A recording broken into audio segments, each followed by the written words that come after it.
ज्यादा जगह लेता है। लेकिन आज मैं बाइबल में धन के विषय में क्या शिक्षा दी गई है, बाइबल धन के बारे में क्या बोलती है, इसको समझ जाइए। परमेश्वर आपको फिर ब्लेस करेगा। आमीन।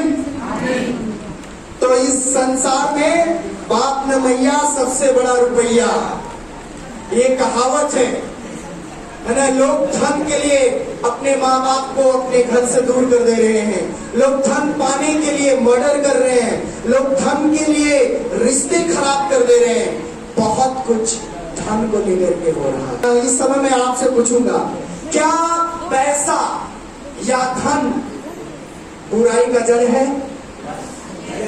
आइए कलाम में देखते हैं वचन क्या कहता है। पहला तीमुथियुस उसका 6 अध्याय वचन 10 निकालिए।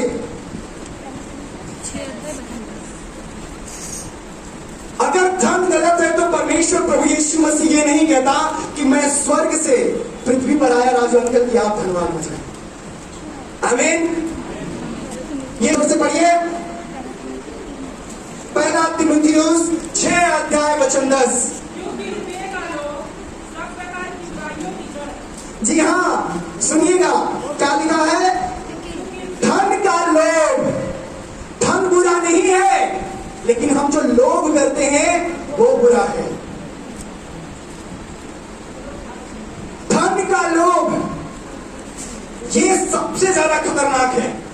धन खराब नहीं है, धन आप मेहनत से कमा रहे हो, धन आप नौकरी करके कमा रहे हैं, लेकिन बहुत ही गुप्त बात है कि बुराई का जड़ लोभ है।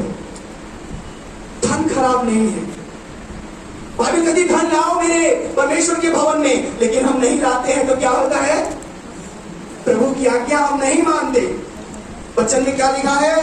धन का लोभ बुराई का जड़ है, धन बुरा नहीं है। धन कमाइए आप, अगर कमा सकते हैं तो, लेकिन उसमें लोभी मत बनिए, नहीं तो आप प्रभु के निगाह में गिर जाएंगे। और आज लोभ के कारण बाइबल का वचन पूरा नहीं हो रहा है। लोग अपना पूरा पूरा दशमांश नहीं देते परमेश्वर को। क्यों? क्योंकि वहां उनका लोभ है। और ये जड़ है, इस जड़ को जब तक आप उखाड़ोगे नहीं, शावर्स ऑफ ब्लेसिंग्स लाइफ में नहीं आएंगे। मैं आपको फुसला नहीं रहा हूं, मैं बहला नहीं रहा हूं, ये वचन बता रहा हूं जो यहां पर लिखा है, जो स्वयं परमेश्वर की मर्जी है। जब हम धन को परमेश्वर मान लेते हैं तो वो खुदा को पसंद नहीं है। वो तो खुद देता है, लेकिन वो कहता है जब मैं तुझे देता हूं तो तू भी दिया कर। लेकिन हम लोभी हो जाते हैं, हम अपनी मुट्ठी को खींच लेते हैं।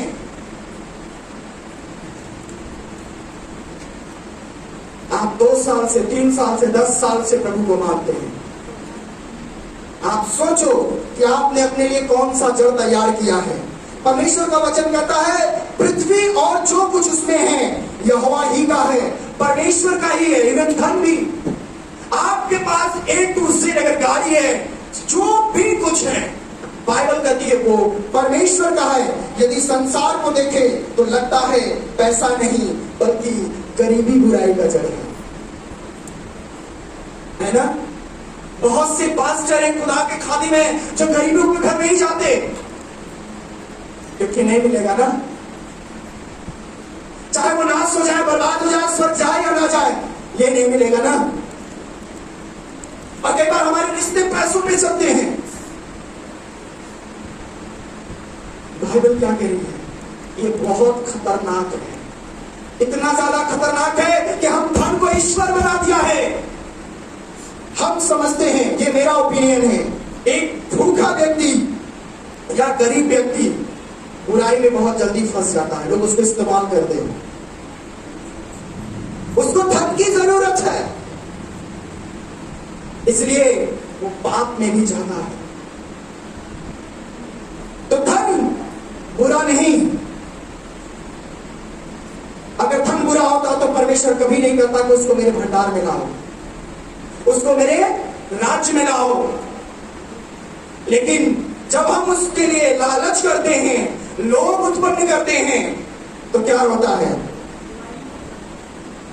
पाप जन्म लेता है। एक क्वेश्चन है, क्या मसीही लोगों को उधार लेना चाहिए कि नहीं?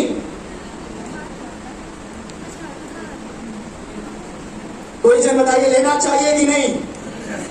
जोर से, उधार लेना चाहिए कि नहीं?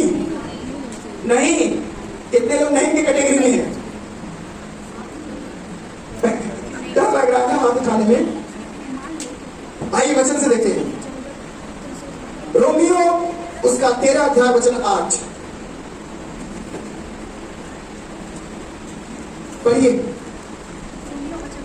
रोमियो 13 अध्याय वचन 8।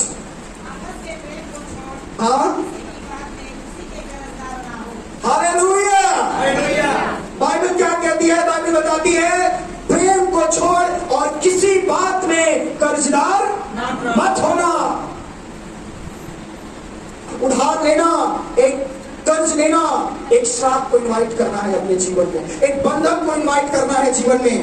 एक विश्वासी उधार दे सकता है, मतलब किसी को अगर जरूरत हो तो उसे वह उधार पैसा दे सकता है, लेकिन वह ब्याज में नहीं होना चाहिए।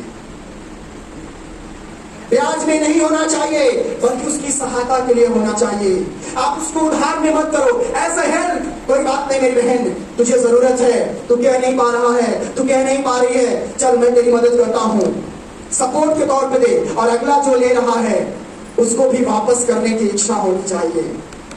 नहीं, यहां पर एक बुराई जन्म लेगा और वो वृक्ष बन जाएगा, एक दिन रिश्ता खराब हो जाएगा और आप लोग एक दूसरे को देखना पसंद नहीं करेंगे। नीति वचन उसका 22 अध्याय वचन 7 फटाक से निकाल के पढ़िए। नीति वचन 22 का 7।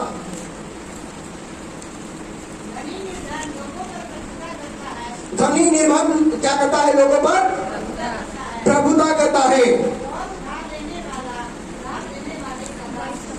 ओह माय गॉड, कौन लोग गुलामी में जाना चाहता है? यहां लिखा है जो उधार लेता है वो गुलाम है, जो देता है वो उसका मालिक है, वो उसको गुलामी में रख सकता है। और यही कारण था कि जब पुराना नियम पढ़ेंगे, पिछले समय में बताया था कि जब एलिशा के पास एक विधवा आई और बोली कि मेरा पति बहुत कर्ज लिया था, वो आकर के मेरे बच्चों को गुलाम बनाना चाहता है, वो उसको गुलामी में लेके जाना चाहता है, क्योंकि वचन में क्या लिखा है, ये वचन वहां पर पूरा होता है। जब आप किसी को उधार देते हैं, आपका देखने का नजरिया अलग हो जाता है। आप मेरी बात समझ रहे हैं? आप एक गुलामी की अवस्था में जाते हैं। ये मैं नहीं कह रहा हूं, वचन कह रहा है। हम केवल प्रभु के दास हैं, ना कि किसी और व्यक्ति के गुलाम। हम प्रभु के भक्त हैं, ना कि और किसी के। एक मसीही विश्वासी व्यक्ति को धन या पैसे को कभी भी परमेश्वर का दर्जा नहीं देना चाहिए। हम कई बार बहुत ज्यादा दर्जा देते हैं अपने पैसे को, अपने रुतबा को, अपने स्टेटस को। हमें नहीं करना है उसे धन की पूजा। आज देखिए लोग धन का पूजा करते हैं, है ना? कुछ ऐसा त्योहार आता है जिसमें धन रख के पूजा करते हैं। ऐसे उठा के तुरंत माथे चढ़ा लेंगे, तुरंत ऐसे ऐसे करने लगेंगे, है ना? धन को पहला मिलेगा तो ऐसे ऐसे रख के ऐसे चुमेंगे। जिस दिन धन आपका परमेश्वर बन जाएगा, उस दिन यीशु मसीह आपके जीवन में नहीं होगा। धन को अपना आराधना मत बनाइए। धन परमेश्वर नहीं है, बल्कि धन जब आप किसी से लेते हैं वो आपको गुलाम बनाता है। शायद आपके प्रश्न क्लियर हो रहे होंगे। आपका पांव कर्ज की ओर नहीं बढ़ना चाहिए। एक कहावत है ना, जितना पांव और चादर हो उतना ही पांव पसारो। आज जो सबसे खराब और घटिया चीज चल रहा है दुनिया में, तुरंत EMI ले लेंगे, है ना? फिर पारिवारिक टेंशन शुरू, EMI कट जा रहा है, घर में क्लेश उत्पन्न हो रहा है, ये हो रहा है, वो हो रहा है। ये डेविड का प्री प्लानिंग है आपको असंतुष्टि में लाने के लिए। जो आप सोचते हैं ना कि हम 10,000, 20,000, 50,000 कमा रहे हैं, चलो 12,000, 15,000 हमारी EMI कटेगा, आप देखना घर में कितना क्लेश होता है। आप नहीं कर पाओगे वो चीजें जो परमेश्वर चाहता है। आप जुड़ाना शुरू करेंगे। शैतान का प्री प्लानिंग है भैया, संभल जाओ, नहीं तो ना सुनने में समय नहीं लगेगा। जानते हैं धन क्या है? लोग कहते हैं हाथ का मैल है, जब तक है तब तक नहीं, जिस दिन साफ हो गया वो छूट जाएगा। कोई कोरोना टाइम में क्या हुआ था धन के बारे में? जब तक मान्यता प्राप्त थी तब तक ठीक, नहीं जैसे ही 1000 और 500 का नोट का मान्यता खत्म, रद्दी की तरह कूड़े में फेंका जा रहा है, नाले में फेंका जा रहा है, कहीं कहीं फेंका जा रहा है। तो धन को अपना ईश्वर मत होने दीजिए। आप धन को बहुत महत्व मत दीजिए। बाकी तुम्हारे अंदर प्रेम होना चाहिए। अगर कर्जदार होना चाहते हो तो प्रेम का कर्जदार बनो। बाइबल में क्या लिखा है? सबसे बड़ा प्रेम है। अगर प्रेम नहीं तो तुम ठटराती हुई छाछ और खटखटाती हुई पीतल। और आज हम आपस में मतभेद पैदा करके रखे हुए हैं, और उसके बीच में आता है हमारा स्टेटस और हमारा धन। संभल जाइए, संभल जाइए। वो एक मात्र कागज का टुकड़ा है, जब तक है तब तक ठीक, नहीं है कोई बात नहीं। आप मेहनत करके कमा सकते हो, आपके पास प्रभु ने हाथ पांव दिया है, बुद्धि दिया है। अगर इतना बात बाइबल कह रही है तो क्या हमें धन को नहीं बचाना चाहिए? संजीदा जी, तो धन को नहीं बचाना चाहिए? बचाना चाहिए कि नहीं? आप लोग डर रहे लग रहा है बोलने में। बचाना चाहिए कि नहीं? धन को बचाना चाहिए कि नहीं? चलिए नीति वचन 13 वचन 22 पढ़ लीजिए। देखिए, जो दादा लोग हैं उनके लिए ज्यादा लागू होता है। अरे बाप रे, ये देखिए क्या लिखा है बाइबल के अनुसार। क्या लिखा है? भला व्यक्ति, भला मनुष्य अपने नाती पोतों के लिए धन या संपत्ति छोड़ जाता है। Hallelujah, hallelujah. तो हमें बचाना भी चाहिए ताकि हम कर्ज में ना जाएं। बाइबल बहुत क्लियर है, आप क्लियर हो या ना हो, आप धन की सेवा नहीं करना है आपको। किसी ने बहुत खूब कहा है, आपके सिर में चांदी तभी अच्छी लगती है जब जेब में सोना हो।